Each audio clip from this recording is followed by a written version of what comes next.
বাংলাদেশ যে কোনো দলকে হারাতে পারে এমনটা জানিয়েছেন নাজমুল হোসেন শান্ত।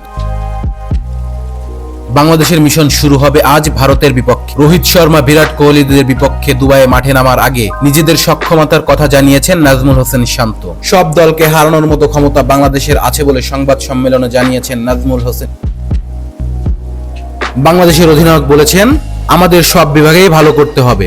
আমাদের ওয়ানডে দলটা কিন্তু ভালো, দল ভারসাম্যপূর্ণ, আমরা যে কাউকেই হারাতে পারি। দলে অনেক অলরাউন্ডার আছে, এটা আমাদের ভালো দিক।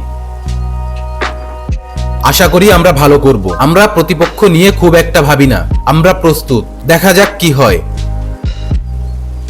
বাকি দুই সংস্করণের চেয়ে ওয়ানডেতে বাংলাদেশের পারফরমেন্স কিছুটা ধারাবাহিক, তবে সাম্প্রতিক সময়ে একদম শোচনীয়। সর্বশেষ টানা 2টি সিরিজ হেরেছে বাংলাদেশ। 6 ম্যাচের মধ্যে মাত্র একটিতে জয় পেয়েছেন নাজমুল হোসেন শান্তরা। সাম্প্রতিক ছন্দটা ভালো না হলেও পাকিস্তানের সর্বশেষ সফরে আত্মবিশ্বাস কাজে লাগাতে চান শান্ত। আইসিসির টুর্নামেন্টে নিজেদের পারফরমেন্স ভালো করবে বলে জানিয়েছেন শান্ত।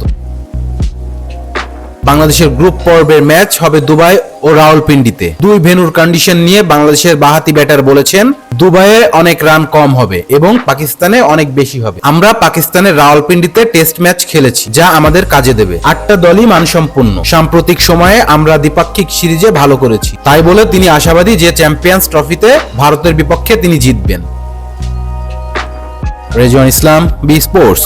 Please subscribe our channel to get more information about Cricket World.